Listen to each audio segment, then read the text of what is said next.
Harper has just announced he will be representing USA in the World Baseball Classic. He said he's putting the colors on my chest for the first time since I was 15. No other feeling like it. I'm excited to announce I will be representing Team USA this year in the World Baseball Classic. So that was announced 3 minutes ago via his Instagram. So that's exciting stuff. We'll talk more about that. And guys, thank you. Welcome to the Red Corner Holiday Special. We'll be going through a ton of stuff today. We'll be going through all of this, your submitted questions. We'll be going through a voicemail or two towards the end. Gentlemen, here's the important question, though. Are you done your Christmas shopping yet? Just stocking stuffers left. If I'm out and about and I see some things, besides that, 100% done. Am I done my Christmas wrapping? No, didn't even start that. Way different question.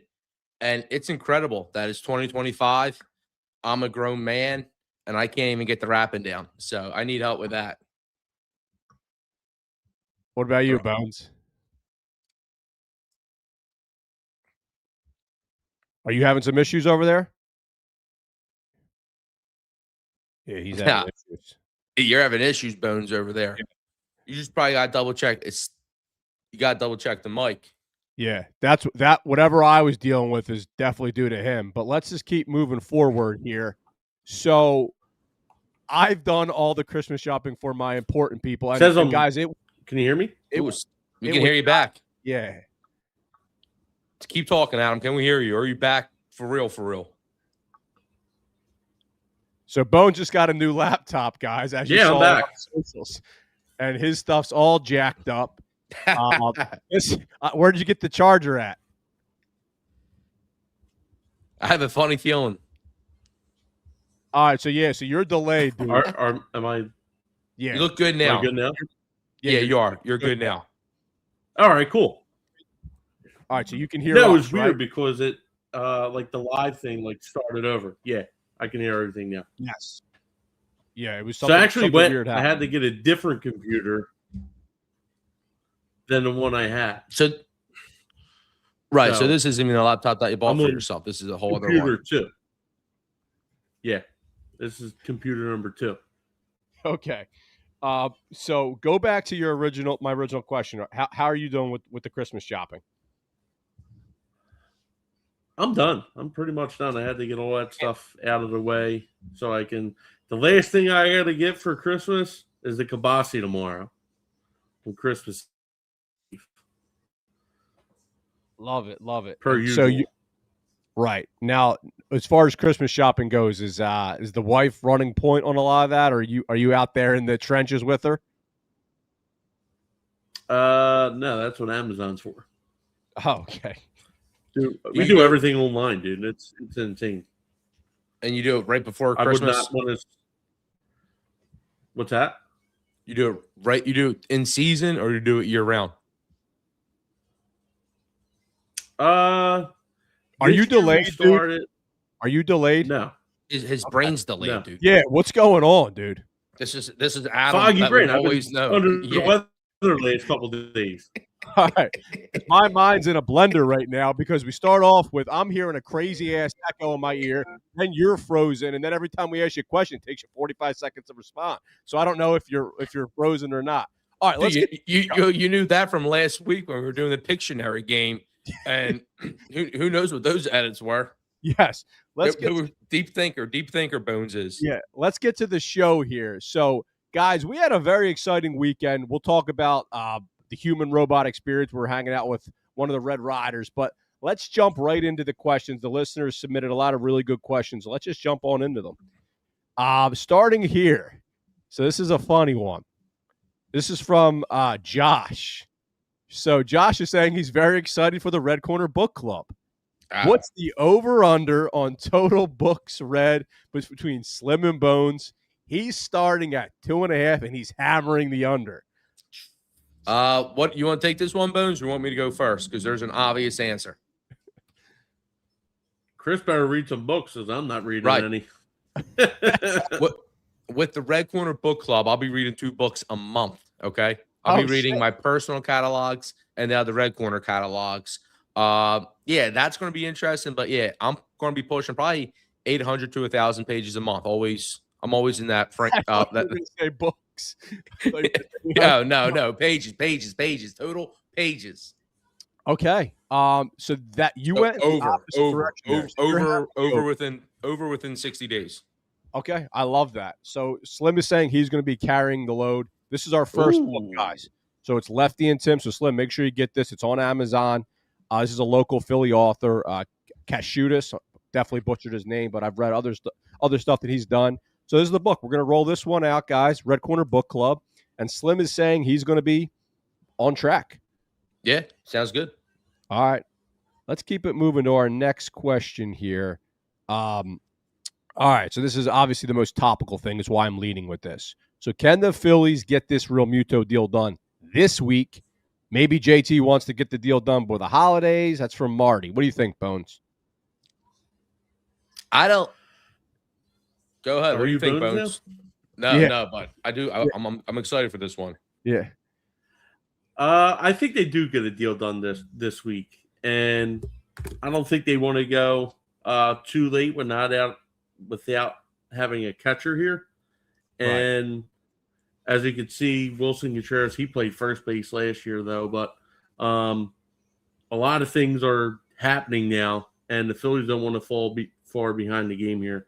And just read today, Kettle Marte might be a target for the Mets. So Phillies got to make moves to solidify this team, and they're doing it with the bullpen so far, but they really need to get that catcher in there to really help it out.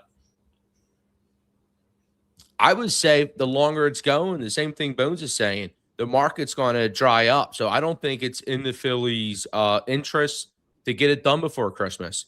If they're doing what we thought they were doing, waiting for, like they did with Schwarber, waiting for him to get a deal, bring it back so they can match it. It's at this point, I think Bermudo isn't getting the 3 years he thought he was getting. He's not getting above 15 million like he thought he was getting.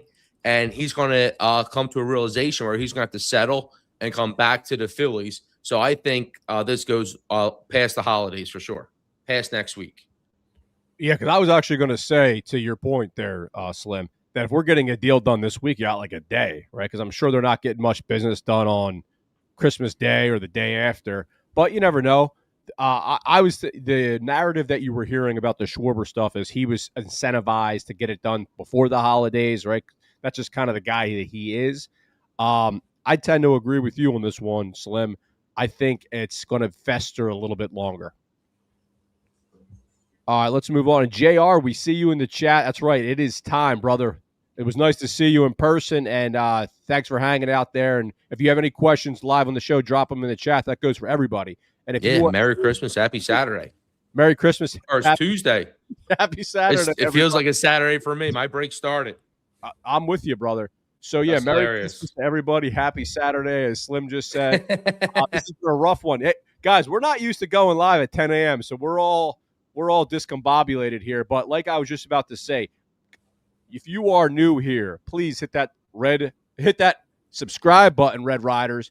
And if you are not new and you still haven't hit that subscribe button, that's messed up, but we'll still accept it. So please hit that subscribe button. We are narrowing down on 1,500. So let us move on to our next question here. Most likely to be traded. Let's start with you on this one, Bones. Bohm, Marsh, or Stott at this point? I'm going to go with Alec Bohm. And the reason being is Dave Dombrowski basically said the outfield is solidified right now, and that includes Brandon Marsh.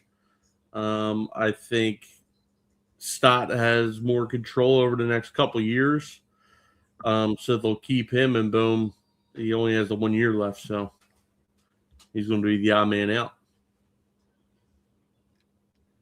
I totally agree with Bones, especially when you talk about the price and control. But the difference is that if this question was who plays a more critical role for the Phillies, Bohm's probably the most important piece out of all three of those guys. So I know everyone's very excited to try to get off Bohm. What does he make? Like around 7.5. He makes $10 million. That's what he makes. Which I don't think it's going to happen until maybe mid-season. I think Bohm's going to be the guy who's batting fourth still. Oh, do you really? I mean, yeah, I do. I guess him or Garcia, right? And he's not striking out as much as Garcia, the point that you made last week. So Right. yeah, Yeah, right. I've been chewing on it for a week, and now I'm here to testify. I'm back in on bone batting fourth next year, everybody. So take it as you will. Yeah, it's funny, like kind of parlaying the last two questions with, the narrative right now that we're hearing is if Realmuto doesn't get signed, we can use that money elsewhere for one of these big names. I don't think that's going to happen. I mean, where we're at in the salary and all the other stuff that we have going on right now, I just think that's a stretch, like a Bichette type guy, right? Because obviously, if you offload JT and then you trade Bohm for something and you slide Bichette into either third or second, it just seems like MLB The Show stuff. MLB The Show stuff, and the realization that Phillies fans, I think, got to eat is they're getting rid of Strom because of his decline. But the bigger point is that $7.5 million that he got paid is to get some money back off Castellanos, because we're wasting so much money on Castellanos. We're even saving $7.5 million on Strom's deal. We're still at $12.5 million owed to Castellanos that we got to find somewhere. Yeah. And like you said before, Realmuto wants more than 2 years, and he wants more than $15 million, which none of us want to do. Well, so it's funny. I was just about to say that. So you read my mind. The Realmuto, there's reports that he's asking for like north of 15, 16, like you just said. I was shocked when I heard that. I'm okay with 15, 16. I didn't think that it was going to be at this level though, right? I thought that 15 was probably going to be around the ceiling, but it seems like that's where the conversation's starting. Right. Which, I am shocked about. Bones, were you about to say something? Yeah, but Chris is saying about Strom maybe being a salary dump, and there's a report out there that it's not a salary dump. It was a clubhouse thing with players and coaches. Right. There was like a disconnect with him. And we kind of heard that in Dave Dombrowski's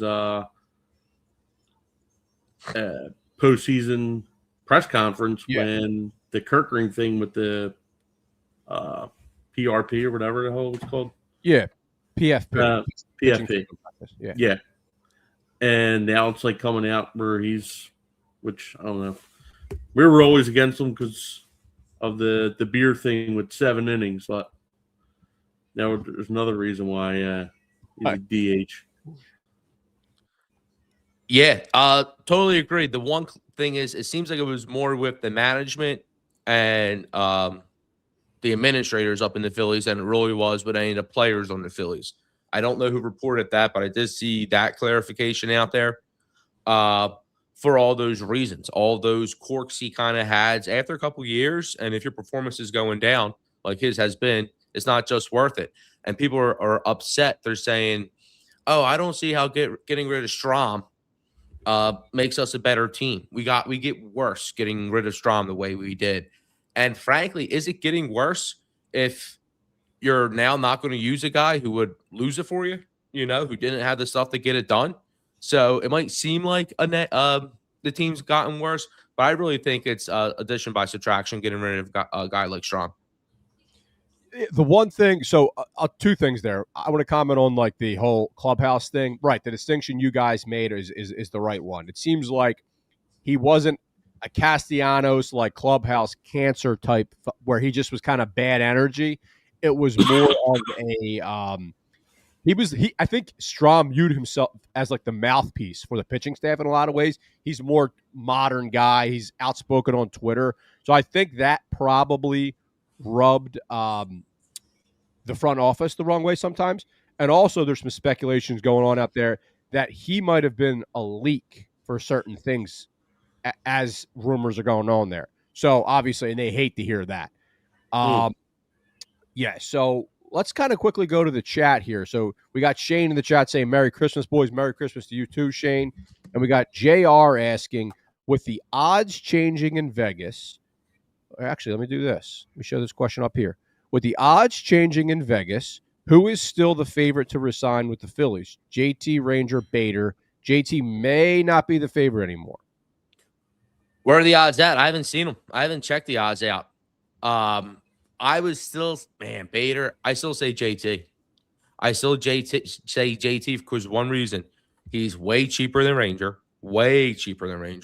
and Bader.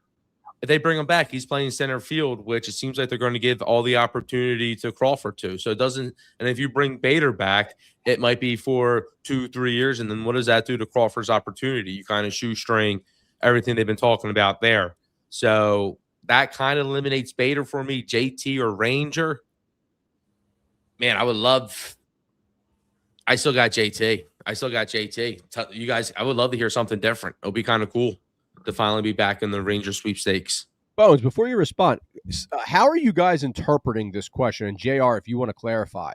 So it's saying with the odds changing in Vegas, is that implying like the Phillies' odds to win the World Series?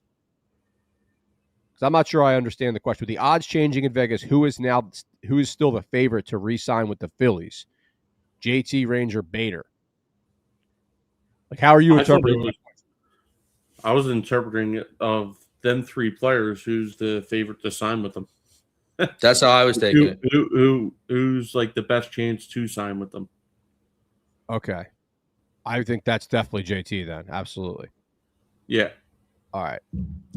But if there's some kind of, did a number change? That's what I was thinking. Yeah. Because if something did, yeah, it's. Let's talk about it. Who was like, what does it look like if it's not JT? Is there any, like, because you already touched on probably not Bichette, these other outsiders, but if we don't bring JT back, likelihood is a re-sign and decrease. And I'm asking y'all what with the odds, you see that? You want to read that? Yeah, so it says with the odds of JT resigning decreasing, I'm asking because y'all want the Japanese starting pitcher who's going to cost more. It's a good point, right? Because I was kind of talking out of both sides of my mouth here because obviously he's going to cost a lot of money. Tatsui Imai, right? So we all want him, but we saw he might not cost as much as you think. He might be more of like a 23 to 25 guy. So maybe with JT and you get a little creative with the Bohm. Yeah, who knows? It's a good point. I think you might have a little bit of willingness to pay Amai because of the long-term effect you can have as a Japanese player getting into that market. Like you said, we'll finally get the big fish. Hopefully we can get more attraction from there. But if we end up if somehow, would you guys be all right getting rid of Bone, right? And basically a salary dump, and then looking to sign Okamoto? Because we've seen the White Sox make the big deal at a price that was solid, but he was coming in less than those guys, I believe, the whole time. So I don't know. Is there somewhere to mix this up? I know we're talking about at the same time, but as time goes on, opportunities tend to arise, No, 100%. It's that whole log jam between what we're going to do with Bohm, and I kind of view Ranger as he's done, but we'll see, because you're right, man. We've been saying how we think they're done with the big signings, and we also want to sign Tatsui Ime. Bones, you want to say something? I'm sorry. Yeah, why can't the Phillies get into this deferred money thing like the Dodgers do if they're going to sign, if they want to sign that guy? I would love for them to do that. I think they're cautious because they don't know what they're going to be making in the future. They're saying right now they're like around even, right? Or they're losing money. Did I hear that this week? Yeah, and the other kind of distinction that you have to be aware of as far as what gets charged against the Phillies on the tax is the AAV. So regardless of the deferred amount, whatever the AAV is, that's what gets charged against the salary. So you can get a little bit of financial engineering with the amount you're actually putting out in real time, but what gets charged is that AAV number. Let's move on here. We're mixing in some Phillies and non-Phillies questions here. All right, so this is the real question here, boys. Eggnog, yes or no? Hey, I'm out on the eggnog. I'll do a celebratory seasonal one, hopefully it's a good one. But just like if someone's just going to take it out the fridge, pour me a cup, most likely not. This is a dumb question. I'm all in on the eggnog. And if you're going to get the eggnog, Pennsylvania Dutch with the booze in there. Keep me in business. Put a little whiskey. Is that whiskey in there?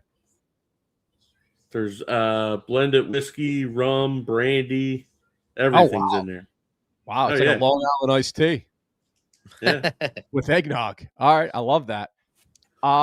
Yeah, I'm not. I wish, this is what I'll say about eggnog. I wish I liked it more. I do drink it probably once a season, but I'm not searching the fridge for it either, like you said, Slim. Right. So how would you describe the taste of eggnog? Awesome.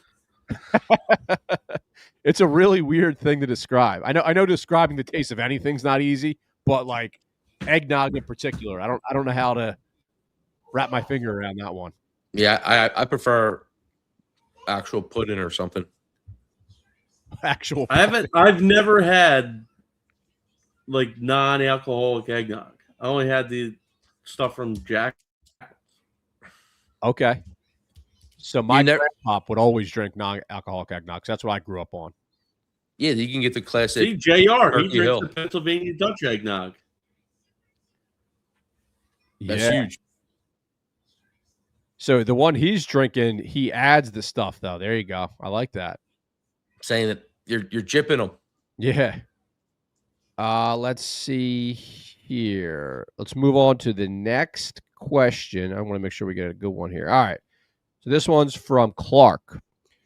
Do you view this version of the Phillies bullpen as improved versus last year? I'll start with you on this one, Bones. Yeah, I like the moves they made in recent days. We got the kid from Kansas City, controllable for the next 2032, and then we got the lefty. I can't think of his name right now. Buckus. From Arizona. Buckus, yeah, he's looking nasty. And then we signed Pot yesterday, right? Yeah, well, the big one you missed is Brad Keller.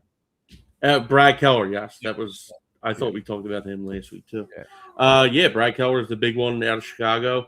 He's a little iffy to me. Like, I don't reason being is why would Chicago give up that guy so easily, And the Phillies are never ones to give relievers a 2-year deal.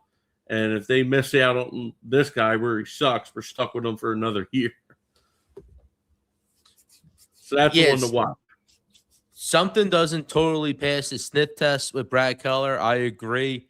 But hey, the advanced metrics, everything looks good. And he looks like he's coming in with a nice, clear kind of role too. So at this point, you really can't say anything negative about it besides maybe you don't want to spend, like Adam said, the 10, 20 million, but we just got rid of Strom. So, well, allow me to kind of, because I hear exactly what you're saying. That's the knee jerk, but allow me to kind of give an example. And I want you to give me the benefit of the doubt with this example, because obviously the end result isn't going to be in my favor. But Jeff Hoffman, right? Jeff Hoffman was a really good player for us. And when it came up to us paying him, we didn't give him the number that he wanted, but another team was willing to, right? Now, Jeff didn't have a great year last year, but he pitched a lot of meaningful baseball, and it was up and down, right? So sometimes there can be a good player where the next team is just willing to pay him. Right. So that's all I was trying to get at there. Yeah, there is some kind of like carousel, with relievers, because they all fit a certain mold, do the same kind of thing. Right. Yeah, and hopefully he has a good year. Hopefully he has a good year. And just to add, so Keller obviously converted starter, right? That's the other kind of thing with him. Last year was basically his first full year as a full-time reliever, and his velocity increased a ton. He looked great, like you said. His baseball savant page is very nice. And the other two guys you mentioned, so the Buckus and the Bolin rather. The deal on them is they basically stink versus lefty righty, right? They're strong on versus their side. and on the inverse. So that'll be interesting to see how we can use them. Maybe we can increase those splits a little bit better, because that was the one thing that jumped out to me, because they really struggle pitching to the opposite side. Right. And the good thing is, I really like Tanner Banks. Tanner Banks seems to have a great personality. He seems to be a good clubhouse guy. He's a guy you, as a reliever or as a relief unit, he's someone you can lean into his personality because he just got on the team. I think he has leadership qualities, and I think he can really show maybe these guys, hey, if what's his name, Callum, or who's the pitching coach? Callum. Right. So if he says maybe we got to use this more, use this less, and I think they can look and point straight to Banks, and Banks can say, yes, I was just there last year. I came here and I became a better pitcher. So I think that's a lesson for the two younger guys that we got. Well said. All right, boys, let's put a pin into our questions for now, and let's pull up a voicemail question. So we'll start off with one of the voicemails that we got. We'll listen to that, and then we'll go through some of our tops of 2025. So let me pull up this voicemail right here. There we go. All right. Red Corner Boys, what's good? Good hanging out with Devo and Slim this past week at Human Robot. Shout out Human Robot. Great service, great atmosphere. Go check out Human Robot in Northern Liberties. Anyway, this call is about JT Realmuto. Yo, dude, I love you. You're going to go down as one of the best catchers the Phillies have ever had in the history of this franchise. You were the quarterback, and I appreciate every single thing you did for us. But that declining OPS, that declining OBP, that declining slugging percentage, I'm not going to overpay for it, dude. I'm going to put that money somewhere else. I'm going to go get Bo Bichette, okay? I'm going to go invest back in Ranger. I'm going to go get this Japanese stud pitcher, but I'm not going to haggle around with you anymore, Bo. You've been too good to us for too long, but this is taking too long. We're almost at the end of December now. You should already been signed right after Kyle did. Take that money and go somewhere else, boys. Cheers. Cheers, brother. What do you think, boys? Pretty strong words there for our backstop. I think you're going to be happy because I think the long game is going to mean he's coming back cheaper than we expected. All right, so I think we're going to get the number we want on Realmuto. We just got to wait a little bit. And I hear you with the declining numbers. But you know everything Realmuto brings. I'm not going to get in here and tell you the clubhouse stuff. To tell you how he's going to be there developing the pitchers, how he's going to play almost every single day. But the big point is we can't have Crawford batting eighth and then Marchand or vice versa. That doesn't seem attractive to me at all for all next year. And I don't really like the alternate options that I've seen float around. I just don't. And catching at the end of the season, Realmuto's body was probably hurting more than anybody else's. So I think, and I still believe all that clubhouse alpha stuff with him. So I'm still in. Time is our friend in this case on these negotiations.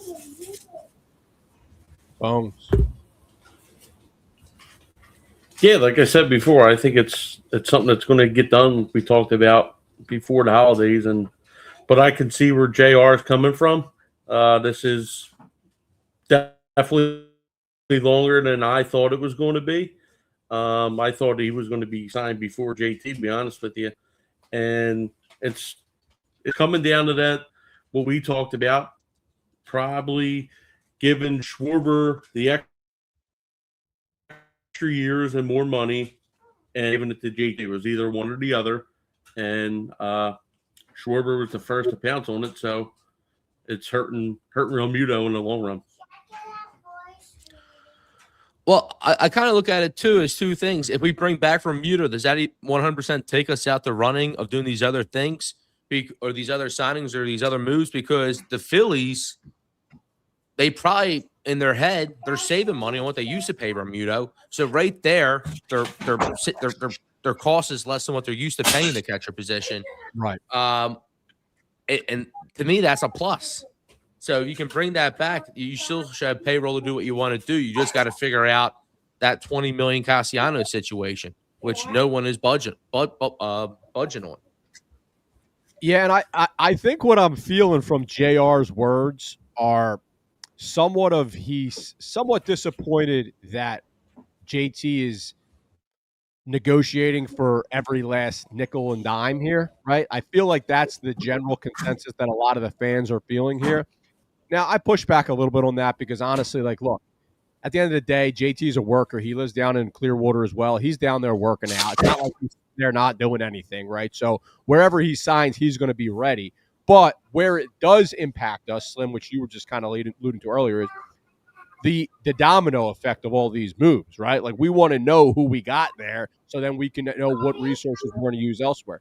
Now, the other thing I want to say about the catching position is go take a look at the league, guys. From like a game started position, JT's still near the top of the league. So he's as durable as it gets. So even if you're not getting top 5 OPS like you used to get from him, you're still around top 10, and you're getting a guy who shows up every day. So that's why he's able to have these negotiations. All right, so let's move on here to our top 5. Kiddos, got the kiddos there. Because it's like, hold on, let me see if I can reboot here. All right, we're gonna mute that for now. All right, so Slim, Yo, before the show, I told you guys, all right, here's the top of 2025. So let's start off with your top Phillies moment, and then we'll get yours, Bones. Your top Phillies moment of 2025. What do you got, Slim? Schwarber's 4-home run game, without a doubt. Like, we got the kiddos in the back. If you're there, if you're a kid watching that game, that was a truly barbaric effort. That game could make any non-baseball fan a baseball fan, right? That's the stuff that you would read about next day in the papers. Oh my God! And with his home runs, each time they're always bigger and greater. You know, he has grand home runs. You know, so it's awesome. What do you got for us, Bones? Can you hear us? I think it's traded. Yeah, I think it's traded for Johan Duran, and that first time he came out of that bullpen, for the Phillies, it was a big moment. I mean, Yeah, they went on to do it every time he came out, which was stupid, which needs to change. But yeah, I think it was You don't. and there was something You don't think that really, I think, sparked the team trading for him. 100%. And it was also on watching all the social media videos of all the different angles of him running out. we're getting everything. We're getting the cornucopia of background noise. So let's just break down the fourth wall here. Maybe this is good for content. What happened with the laptop? So you got a brand new laptop. Now you have the worst laptop we've had. So what's going on right now? He's frozen. I never used the laptop before.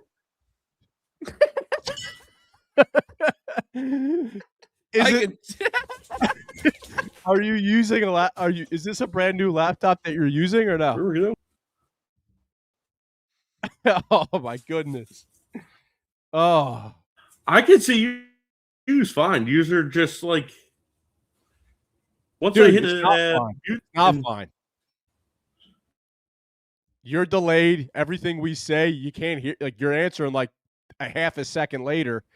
Well, we got the chat saying it's Christmas, a family show, red corners for the families. Amen to that, JR. We need to get Slim a new. I'm going to get Bones a new laptop for Christmas. All right, let me talk about while he's still frozen. We talk about my favorite Phillies moment. This is an interesting one. So anyone that followed around the red corner this year, you know Nick Castellanos was basically our guy. So my favorite moment, I've talked about this show, was back in Miami. Nick Castellanos has the public dispute Oh my God. in the locker room, right? He gets pulled, defensive substitution. He's in his feelings. He's chirping at Rob. This might have been the nail in the coffin at the end of the day for him, right? But then the very next day, he gets out there. He gets his way. He starts in right field, and he has the game-saving catch. He flashes his chest like in true Nick Castellanos fashion. That was a signature moment for the year, and it was dude. It was unreal that he came in and he finished the game off with a catch too. Yeah. Hopefully he's back this year because the entertainment value is sky high. I mean, he's worth the $20 million. He's not going to be back. Yeah, the real problem is, like I said, I'm accepting and settling for these facts of that we got to eat that $20 million. but I hate it. I hate it. I hate it. I hate it. I want them to like somehow force this dude to play, or I want them to say, all right, here's your 20 million. Just leave. Just give them the 20 million at this point. Tell them to leave. And it's only like you guys make tons, you make hundreds of millions of dollars. The ownership of the Phillies. So give them the 20 million. It's 1 year and just you eat it this year. The problem is that takes us over whatever is the next threshold of taxing. Right. All right. So you want to move on to our next topic here? It is that was a good one. Top red corner moment for 2025. Bones, let's leave with you. Please don't take top right corner moment is it's got to be Chris's. Got to run it back. Ooh, we got to run it back. Yeah, I like that. I think that was the same as we need a little something, right? Yes. Right. Yeah, as you guys were hating on Kyle Schwarber, dude's carrying us hitting 50+ home runs, and Bones is saying he's no good, he's not worth it, yada yada yada. He can't hit. The best moment is when Bones declared victory and showed all those tiny little ice cream helmets in his bare paws and what he did. This man, with true grit, who knows how many ice cream he's devoured in Citizens Bank Park. He kicked my butt up and down every ice cream section. Yeah, clean, more than a sweep, pure dominance. It was Bones revealing all the ice cream helmets, collected each signature one, showed them all off. That was the best one. Yeah, that was a top moment. So I have one that was kind of off show, but on our social media. It was the Cherry Hill Card Show, Slim. When we went there, we had a blast. We met a lot of people, and I really do think that was one of the springboards for our show. So all the people that we met that day. So number one, all the people that we met that day, I think throughout the season, we ran into like 5 or 6 other people that we met that day at games. So that was right. So, that's number one. Number two, you were controlling the room with that game, and people were loving it. Kids loved the game was fun. The game was fun. So that was an absolute blast. I feel like that did a lot for the show. And to go full circle, we're going to be running that back soon, so stay tuned. We'll let you know which convention we'll be at. 100%. So Shane in the chat saying the Dodgers only paid like $140 million. LOL. That's a lot. Not for those dudes. Paid $140 million for who? Yeah, what? Got to clarify there, Shane. That's what they paid at the tax threshold. That was that was more than like some rosters. Good grab, Bones. Bones knows. Yeah, like 10 teams or something. And they got the luxury of knowing they can kind of predict they're in the biggest market. They do a great job. They're a well-run organization. That's why they get all that talent. It's kind of like the Eagles, but the Eagles got the salary cap. So they can kind of project out and know they're going to get bigger returns every year. So that's why they don't care about spending all that, because they know it's all coming back. Other teams are much more reluctant. Right. Yeah. Good grab. Good call there, Shane. Nice call out there. All right. Next topic. What is your top movie that you saw in 2025? Slim, what do you got? So I went deep. I was looking around. I give this movie, I give it an 8 because of one scene. All right. There's a couple of great scenes in this movie that the timing is awesome and suspenseful as all hell. And that's the movie's Weapons. All right. And if you've seen this movie, I guess about 35 minutes in, when the main character makes their first move, it's chilling. Okay. So if you haven't seen it, the plot gets a little goofy, but there's shots for the one shot alone. It's my favorite. My favorite movie of 2025. Is that the that came out in 2025? Okay, I haven't seen Weapons. My wife did. She loved it. Is that or their names are escaping me? The two black guys. They're comedy. No, is that them? No, it's the opposite. And they're kind of in beef. So you guys know that Key and Peele, and excuse me, because I think it's He, right, not the Penn State guy, the shorter one. He They're has a beefing? lot. I think subliminally beefing because of a couple of things. This would have been an opportunity for him to direct this movie. He's been on a great little generational run, as they call it. But these guys from another show, believe it or not, that was viral, IFC. I think his name's Darren or Daryl, right? They were from a comedy sketch show called The Whitest Kids You Know. And he got the call to do the show. And they both had sketch groups way back when. And now this is kind of like, I think this is his second movie, his second like big Hollywood one. But it seems like there's some kind of friction there for sure. Oh, that's a nice call out. So it's both of those are from like sketch backgrounds, and Shane in the chat saying Zach Kreger from Whitest. Zach Kreger, that's it. Zach Kreger, that's right. Shout out to Zach Kreger. All right, Bones, what do you got for us? I'm very excited to hear your answers for these ones. I think I watched one new movie in 2025, and it was an original from Peacock, and it was based out of Philadelphia, Long Bright River. Okay, I'm writing this honestly, down. I think that was the only new movie I watched. Okay, that's the only and the best. Yep. So that was the worst movie you saw too. Yes. Okay. And it's pretty good. I thought it was pretty good. Okay, Long Bright River. Have you seen that, Slim? I think there's some local talent in that. I gotta check it out. Yeah, I heard about it. Real. Oh. I heard it's good. So isn't that a show? No, it was a movie. Okay. All right. So OT's been busy. Yeah, I'm a liar. It was a show. Yes. So that's your answer. It was a mini series. So that's your answer for the best show. I didn't watch no movies. That's Bones' favorite mini series of 2025. He's a deep diver. New movies. Okay. You didn't watch a single movie this year. Not new that I know of. All right. I hate to say it, but all good things come in threes. We got to add a club. We got the book club. We got the running club. Now we got the movie club. Bones. We're getting into some movies this year. We can bring the kids too. Speaking of the running club, spend $1,000. I doubt it. Look at that, guys. Oh, that's nice. Yeah, you got to order your shirt, folks. 100% of net proceeds go to the Pink Elephant. We're doing the Phillies 5K. All right, so hilarious. The Bones did not see a single movie of 2025, but he gave us his favorite show. My favorite movie of 2025 is Frankenstein. Came out on Netflix. Ooh. I thought that was really good. Very unique movie. Obviously, a retelling of a classic tale. I thought that was a nice mix of, the modern things you can do with movies with technology and a little bit of classic stuff. So Frankenstein on Netflix, that was my favorite of the year.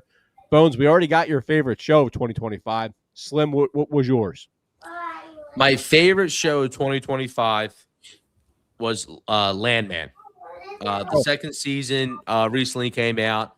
The first season came out at the end of 2024, so I saw it in 2025. Without a doubt, was my favorite show. It was a nice, easy watch. It was produced by MTV, and it had those. At some points, I was cringing, but besides, which is good because I think that gets other people want that stuff. So I was like, all right, I'm in. Okay. I've heard phenomenal things about it. Billy Bob Thornton, obviously, right? Yeah, Billy Bob Thornton's excellent. Yeah. There's a Jerry Jones cameo, and he basically, he negotiates the contracts for these oil companies to drill. And oftentimes he gets, he has to, whoever thought they were owning the land before has to go through Billy Bob Thornton. Awesome. All right, so my favorite show 2025 is actually Fallout, which is a show I've just been recently introduced to in the last month or so. I really like it. The second season just came out. So it's a show based off of a video game that came out in the 90s. I didn't realize the show that video game was a 90s game. When I first started watching the show, I assumed it was like a recent game. But yeah, it's like a post-apocalyptic. They call it a nuclear holocaust show. So you got to watch it. It's very unique. Acting's awesome. That's my top show of 2025. Let's get back to I've never heard of either of them. That's hilarious. So JR is saying here that the Dodgers don't deal with Scott Boras. He doesn't do deferred contracts, so LA doesn't deal with his clients. It's a nice nugget. It's good for the rest of us, I guess.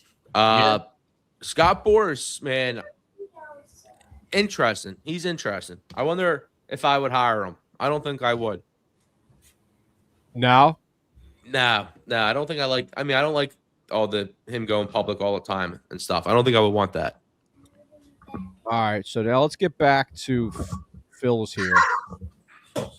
Is the Harrison Bader dream all but over at this point? R.I.P. to the gift. That's from Paul. What do you think? I think so. I don't think he's coming back. I think if he comes back, he's a center fielder.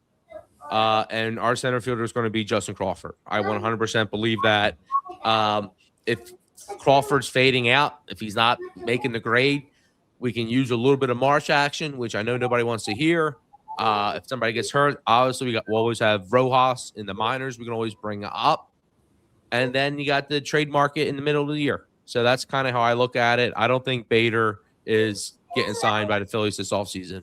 0%.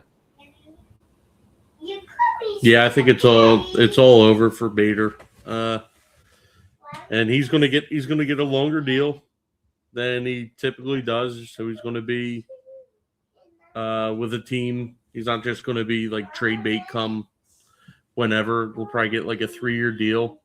Take him closer to the end of his career. Wish he would sign him. Like I said last week or 2 weeks ago, maybe there was a chance if Realmuto didn't come back, they would sign Bader. But the way Dombrowski's talking, it's donezo. So I agree. Nothing to add. I think you guys touched on everything there. You think he'll sign with a contender? You think he'll sign with a playoff team? Probably not. Yeah, that's kind of where I'm. Well, the Mets, if you consider the Mets a contender, I had them circled. I would. 100%. I think the Mets are fully in play, especially, with some of the moves they've made. All right, so let's get back to the next question. This is from Richard. What is your top holiday or Christmas movie? Bones. It's Christmas Vacation. Okay. It's the best there is, best there was, best there ever will be. Christmas Vacation's a must-watch. I think there's a handful, more than a handful that are must-watches. But my favorite came out when I was, probably 9 or 10 years old, right in my comedy Christmas prime, is the Santa Claus movie, with Tim Allen. I absolutely love that movie. It just reminds me of the 90s, reminds me of my childhood. My favorite 100% is the Santa Claus. With that being said, I always watch National Lampoon. Where are you at with this one? Because you know what the real winner is now, the biggest one now. We talked about this last year. But go ahead, say yours, and I'll then say what the biggest movie is now. I'm always kind of a little bit non-traditional. I go the Grinch Who Stole Christmas, Jim Carrey. I just love Jim Carrey. You guys know this. Like, everything he does gets me, right? So I love that movie. I can quote the whole thing basically. Wow. So I'm a Grinch Who Stole Christmas, Jim Carrey. Home Alone's Chris, we were 4 dominating now. years old when the Santa Claus came out. We weren't 9 or 10. Well, I was watching from 4 to 10. I'm not a Chevy Chase guy, so that obviously throws things into a wrench there. Yeah, they're classics. The squirrel getting in the house and running into the tree. Oh, it's a great movie. But what were you going to say though, Slim? Home Alone. Home Alone's the biggest one now. It's probably the most watched every season. Oh, yeah. It's Home Alone dominates now. It does. Home Alone's an absolute juggernaut of a film. And it's honestly, it's my top 3 for sure. All right, so let's see here. This is next question here. And it is, when will Japanese stud pitcher Tatsui Ime be signed by? Phillies in the mix are just going to end up on the Yankees. Sad face. That's from Ron. Well, we pointed this out last episode. His posting window ends January 2nd, so It's got to happen in the next week or so. Man, I gotta say the Phillies aren't really in the mix. My gut tells me we're not really in the mix, which stinks. But I don't think we're gonna sign this guy in the next week. That's for sure. So I don't think so. I think he ends up the Yank man. Yeah, I think the Yankees are the moves. So That sounds good. It doesn't mean he signs before that date. I don't think he can sign before that date. They can just stop bidding on him on that date, and then like after that is when it will come out of what the deal is. Say that again, because I don't know if He can't sign before the second is over, right? I thought the posting window ends January 2nd, to which then he goes back to his Japanese team. That was my understanding. So it's like they have that long to negotiate, right? And then like whoever wins like that deal, they have to sign them by a certain date. Like, because whatever his team gets like so much money on this, like the second, something like that, something crazy like that. Yeah, but the point is, but it's not like he can sign before the second. Okay. So you're saying he had? We'll fact check that. It's like a bid to see who can sign him. I got you. So that wasn't the understanding that I was under, but that's what I think it is. Okay. We will follow up with that, folks. Anything else? What else you got here? Chat. If you have any other questions, any other things you want to mention, now's the time.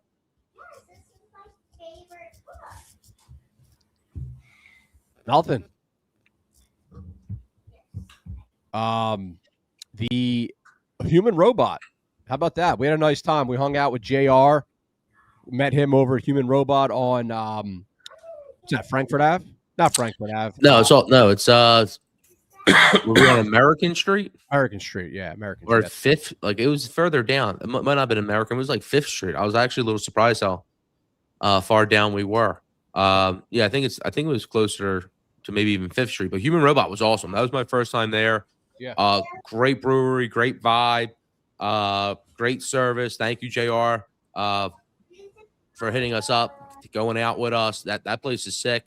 I'm actually trying to go back there stat with my wife. Yeah. We're definitely probably going to stop back over there in the holiday season. Bumped into a bunch of people, so that the secret seems to be out on that place. There was a nice little cycling of people from the neighborhood coming in and out. So I thought it was awesome. Beer's phenomenal. Really good. The check 10s go down very smooth. Nice and crisp. Very, very nice. Very crisp. All right, boys. So let's wrap here. Do the Phillies have this whole catcher thing straightened out by the new year? Give me your final verdict here, and then we'll close down. No. We'll sign Remuto after the new year. And Bones, you said yes earlier. Yeah, you said yes. Yeah. Okay. All right. So I want you guys an opportunity for final words. All right. So I'm going to say no as well. I'm going to say, all right. So Bones, we'll split on that. All right, guys. All right, hold on. We got one more thing here. So each give me one more signing by the Phillies that is going to turn heads of Phillies fans. Each of you have your own individual guesses. Interesting. That's a tough one off the spot, JR. So what I would say, I'll kind of give you guys some time to think. Get a little bit of muted here. So I think the person that I'm going to answer this in a little bit different way, JR. I'm going to tackle the three main targets that I think we can move. It's Bohm, Marsh, Stott, right? So of those three, I'm going to go back to what Slim said earlier. I actually agree. I think Bohm is the guy I feel the best about. Going into the year, I like the fact that I have Bohm in my lineup versus Marsh or Stott. So I'm going to actually look over at Stott, and I think don't be surprised if he's the guy the Phillies are trying to move out there. He has a little bit more control. He's cheaper, and he has more defensive versatility in the infield, so he can pair better with teams. Bohm can't play anywhere as far as infield, right? So I'm going to say I think don't be surprised if Stott gets moved, and that will turn some heads. You got a signing?